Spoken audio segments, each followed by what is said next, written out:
ಎಲ್ರಿಗೂ ನಮಸ್ಕಾರ. ಎನ್ಸಿಜಿ ಸಂಸ್ಥೆ ಯೂಟ್ಯೂಬ್ ಚಾನೆಲ್ಗೆ ಸ್ವಾಗತ. PSI ಸಿವಿಲ್ ಹುದ್ದೆ ಯಾವಾಗಪ್ಪ ನೇಮಕಾತಿ ಆಗುತ್ತೆ ಅಂತ ಎಲ್ರು ಕೂಡ ವೇಟ್ ಮಾಡ್ತಿದ್ವಿ. ಸೊ ಅದಕ್ಕೆ ಸಂಬಂಧಪಟ್ಟಿರೋ ಹಾಗೆ ಒಂದು ಮಹತ್ವದ ಇನ್ಫಾರ್ಮೇಶನ್ ನಾನು ಈ ವಿಡಿಯೋದಲ್ಲಿ ನಿಮಗೆ ತಿಳಿಸ್ಕೊಡ್ತಿದ್ದೀನಿ. ಸೊ ಏನು ಅಂತ ಅಂದ್ರೆ PSI ನೇಮಕಾತಿ ಹೊರಡಿಸ್ಲಿಕ್ಕೆ DGIGP ಅವರು ಸೂಚನೆಯನ್ನ ಕೊಟ್ಟಿದ್ದಾರೆ. ಸೊ ಎಷ್ಟು ಬೇಗ ಆಗುತ್ತೋ ಅಷ್ಟು ಬೇಗ ನೇಮಕಾತಿನ ಮಾಡಿ ಅಂತ. ಸೊ ಅದ್ರ ಜೊತೆಗೆ ಯಾವ ಯೂನಿಟ್ ಅಲ್ಲಿ HK ಎಷ್ಟು ಕಾಲಿದೆ ಅಂಡ್ ನಾನ್ HK ಎಷ್ಟು ಕಾಲಿದೆ ಅನ್ನೋದನ್ನು ಕೂಡ ತಿಳಿಸ್ಕೊಡ್ತಿದ್ದೀನಿ. And total number of post ಎಷ್ಟು ಖಾಲಿ ಇದೆ ಅಂತ ಅಂದ್ರೆ ಎಷ್ಟು ನೇಮಕಾತಿ ಹೊರಡಿಸೋದಕ್ಕೆ ಅವರು ರೆಡಿ ಮಾಡ್ಕೊಂಡಿದ್ದಾರೆ ಅನ್ನೋದು ಕೂಡ ಸಂಪೂರ್ಣವಾಗಿ ನಾನು ಇಲ್ಲಿ ತಿಳಿಸ್ಕೊಡ್ತಿದ್ದೀನಿ. ಅಂಡ್ ಅದ್ರ ಜೊತೆಗೆ PSI ನೇಮಕಾತಿಗೆ ಸಂಬಂಧಪಟ್ಟಿರೋ ಹಾಗೆ ಎನ್ಸಿಜಿ ಸಂಸ್ಥೆ ವತಿಯಿಂದ ಜುಲೈ 31ರಿಂದ ಕ್ಲಾಸಸ್ಗಳು ಶುರು ಆಗ್ತದೆ. ಇದು ನಿಮ್ಗೆ ಆಫ್ಲೈನ್, ಆನ್ಲೈನ್ ಹಾಗೆ ರೆಕಾರ್ಡೆಡ್ ಮೋಡ್ ನಲ್ಲಿ ಇರ್ತಾ ಹೋಗುತ್ತೆ. ಅಂಡ್ ನಿಮ್ಗೆ ಟೆಸ್ಟ್ ಸೀರೀಸ್ ಬಂತು ಅಂದ್ರೆ ಆಫ್ಲೈನ್ ಹಾಗೆ ಆನ್ಲೈನ್ ಮೋಡ್ ನಲ್ಲೂ ಕೂಡ ನಾವು ನೋಡ್ತಾ ಹೋಗ್ಬೋದು. ಯಾರ್ಯಾರು PSI ಗೆ ಪ್ರಿಪರೇಷನ್ ನಡೆಸ್ಬೇಕಂತ ಇದ್ದೀರೋ ನೋಟಿಫಿಕೇಶನ್ ಗಿಂತ ಮುಂಚೆನೆ ನಿಮ್ಮ ಪ್ರಿಪರೇಷನ್ ಶುರು ಮಾಡಿ. ಯಾಕಂದ್ರೆ ನೋಟಿಫಿಕೇಶನ್ ಆಗಿದೆ ಅಂದ್ರೆ ತುಂಬಾ ಕನ್ಸ್ಟ್ರೈನ್ ಟೈಮ್ ಸಿಕ್ಬಿಡುತ್ತೆ. ಸೊ ಅವಾಗ ಪ್ರಾಪರ್ ಆಗಿ ನಾವು ಅಧ್ಯಯನ ಮಾಡ್ಲಿಕ್ಕೆ ಆಗೋದಿಲ್ಲ. ಸೊ ಯಾರ್ಯಾರು PSI ಗೆ ಪ್ರಿಪರೇಷನ್ ನಡೆಸ್ತಿದ್ರು, ಯಾರಿಗೆ ಕ್ಲಾಸಸ್ ಗಳು ರಿಕ್ವೈರ್ಮೆಂಟ್ ಇದೆ, ಇನ್ಸ್ಟಿಟ್ಯೂಷನ್ ಕಾಂಟ್ಯಾಕ್ಟ್ ಮಾಡಿ ಅಂತ ಹೇಳ್ತಾ ಲೆಟ್ ಸ್ಟಾರ್ಟ್. ವೆಲ್ಕಮ್ ಟು ಎನ್ಸಿಜಿ ಸಂಸ್ಥೆ ಯೂಟ್ಯೂಬ್ ಚಾನೆಲ್. ನನ್ನ ಹೆಸರು ಶ್ವೇತಾ. Let start. ಸೊ ಈ ಆದೇಶದಲ್ಲಿ ಏನ್ ಹೇಳ್ತಿದ್ದಾರೆ ಅಂತ ಅಂದ್ರೆ ದಿನಾಂಕ ನೀವು ನೋಡ್ಬೋದು 16/7/2026. ವಿಷಯ ಏನಿದೆ, ಪೊಲೀಸ್ ಸಬ್ ಇನ್ಸ್ಪೆಕ್ಟರ್ ಸಿವಿಲ್ ಹುದ್ದೆಗಳನ್ನು ಭರ್ತಿ ಮಾಡುವ ಕುರಿತು ಅಂತ ಹೇಳಿದ್ದಾರೆ. ಸೊ ಉಲ್ಲೇಖ ಹೇಳಿದ್ದಾರೆ.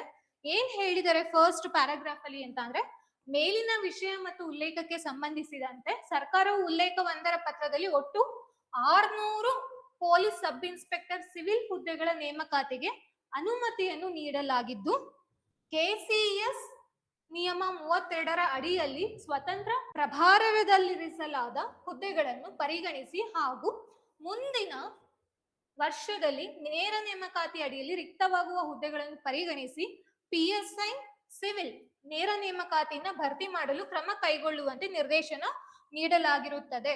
ಓಕೆನಾ? ಸೊ 600 PSI ಪೋಸ್ಟ್ ನೋಟಿಫಿಕೇಶನ್ ಮಾಡ್ಬೇಕಂತ ಇದ್ರು. ಸೊ ಅದನ್ನ ಇಲ್ಲಿ ಮುಂಚೆನೆ ಹೇಳಿದೀವಿ ಅಂತ ಹೇಳಿದರೆ. ಸೊ ಆದ್ರಿಂದ ಇವ್ರು ಏನ್ ಹೇಳ್ತಿದ್ರಪ್ಪ ಅಂತಂದ್ರೆ, ಆದ್ದರಿಂದ ಸರ್ಕಾರವು ಅನುಮತಿ ನೀಡಿರುವ 600 PSI ಸಿವಿಲ್ ಹುದ್ದೆಗಳಲ್ಲಿ ಟೋಟಲ್ ಆಗಿ 600 ಪೋಸ್ಟ್ ಅಲ್ಲಿ 253 PSI ಸಿವಿಲ್ ರಿಕ್ತ ಹುದ್ದೆಗಳಿಗೆ ಅನುಬಂಧ 1ರಂತೆ ಸಂಬಂಧಪಟ್ಟ ವಲಯ ಮತ್ತು ಕಮಿಷನರೇಟ್ಗಳಿಂದ ವರ್ಗೀಕರಣವನ್ನು ಪಡೆದು ನೇಮಕಾತಿ ಪ್ರಕ್ರಿಯೆಯನ್ನು ಕೈಗೊಳ್ಳುವಂತೆ ಕೋರಲಾಗಿದೆ ಅಂತ ಇದೆ. ಸೊ ಟೋಟಲ್ ಆಗಿ 600ರಲ್ಲಿ ಫಸ್ಟ್ ಸ್ಟೇಜ್ ಅಲ್ಲಿ ಎಷ್ಟು ಹುದ್ದೆಗಳನ್ನ ಅವರು ನೇಮಕಾತಿ ಮಾಡ್ಬೇಕಂತ ಇದ್ದಾರೆ ಅಂತ ಅಂದ್ರೆ 253 ಹುದ್ದೆಗಳಿಗೆ ಅವರು ನೇಮಕಾತಿನ ಮಾಡ್ಬೇಕು ಅಂತ ಇದ್ದಾರೆ.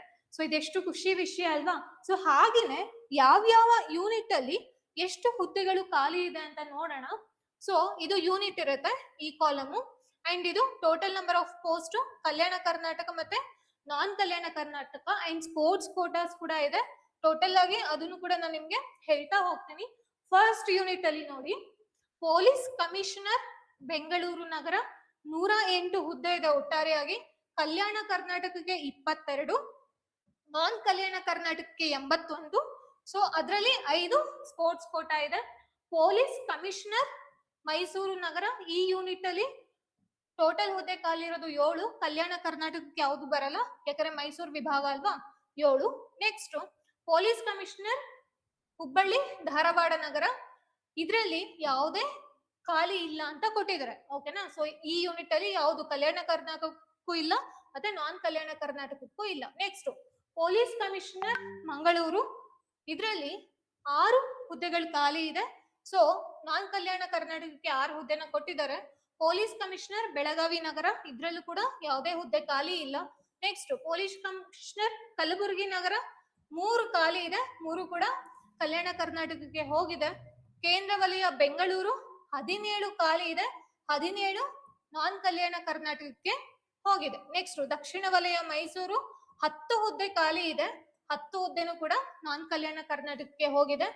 ಪೂರ್ವ ವಲಯ ದಾವಣಗೆರೆ 44 ಹುದ್ದೆ ಖಾಲಿ ಇದೆ, 42 ನಾನ್ ಕಲ್ಯಾಣ ಕರ್ನಾಟಕ ಆದ್ರೆ 2 ಸ್ಪೋರ್ಟ್ಸ್ ಕೋಟಾ ಇದೆ. ನೆಕ್ಸ್ಟ್ ಪಶ್ಚಿಮ ವಲಯ ಮಂಗಳೂರು 8 ಹುದ್ದೆ ಖಾಲಿ ಇದೆ, 8 ನಾನ್ ಕಲ್ಯಾಣ ಕರ್ನಾಟಕ. ಅಂಡ್ ಅದ್ರ ಜೊತೆಗೆ ನಿಮಗೆ ಉತ್ತರ ವಲಯ ಬೆಳಗಾವಿ ಅಂತ ತಗೊಂಡ್ರೆ ಇದ್ರಲ್ಲೂ ಕೂಡ ಯಾವುದೂ ಹುದ್ದೆ ಖಾಲಿ ಇಲ್ಲ.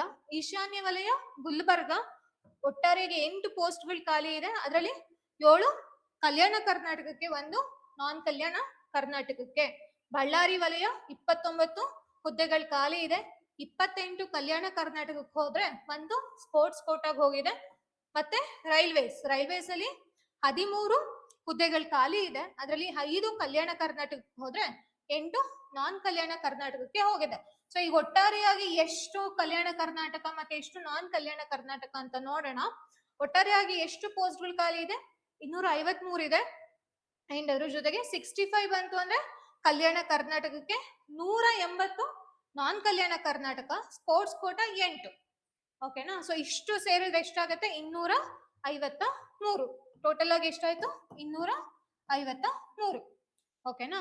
ಸೊ ಇವಾಗ ಏನಂತ ಅಂದ್ರೆ ವರ್ಗೀಕರಣನ ತಗೊಂಡು ನೀವು ನೇರ ನೇಮಕಾತಿ ಮಾಡಿ ಅಂತ ಹೇಳಿದ್ರೆ, ಸೊ ಆ ನೇರ ನೇಮಕಾತಿ ಯಾರು ಮಾಡ್ತಾರೋ ಅವರಿಗೆ ಅದನ್ನ ವಹಿಸ್ಬೇಕಾಗತ್ತೆ. ಓಕೆನಾ? ಅಷ್ಟೇ ಪ್ರೊಸೀಜರ್ ಇರೋದು. ಸೊ ಯಾವಾಗ ಬೇಕಾದ್ರೂ ಕೂಡ ನೋಟಿಫಿಕೇಶನ್ ಆಗ್ಬೋದು. ತುಂಬಾ ದಿನದಿಂದ ವೆಯ್ಟ್ ಮಾಡ್ತಿದ್ವಿ, PSI ಕಾಲ್ ಫಾರ್ಮ್ ಆಗಿ ತುಂಬಾ ದಿನ ಆಯ್ತು. ಸೊ ಇವಾಗ ಏನಾಗ್ತದೆ ಅಂದ್ರೆ ನೋಟಿಫಿಕೇಶನ್ ಒಂದಾದ್ಮೇಲೆ ಒಂದ್ ಆಗ್ತದೆ, ಯಾವ್ದಕ್ಕೆ ಕಾನ್ಸಂಟ್ರೇಷನ್ ಮಾಡ್ಬೇಕು ಅನ್ನೋದು ಕೂಡ ಗೊತ್ತಿರಲ್ಲ. ಸೊ ಪ್ರಾಪರ್ ಆಗಿ ಸ್ಟ್ರಾಟಜಿ ಮಾಡಿ, ಅದು ತುಂಬಾ ಇಂಪಾರ್ಟೆಂಟ್. ಯಾವ್ದು ಇಲ್ದಲ್ಲಿರೋ ತರ ಮಾಡ್ಕೊಳಕ್ ಹೋಗ್ಬೇಡಿ. ಅಟ್ಲೀಸ್ಟ್ ಈ ನೋಟಿಫಿಕೇಶನ್ಸ್ ಗಳು ಏನಾಗ್ತಿದ್ವು, ಯಾವ್ದಾದ್ರು ಒಂದ್ ಎಕ್ಸಾಮ್ ಆದ್ರೂ ಕ್ಲಿಯರ್ ಮಾಡ್ಕೊಳ್ಳೋ ತರ ಮಾಡ್ಕೊಳ್ಳಿ.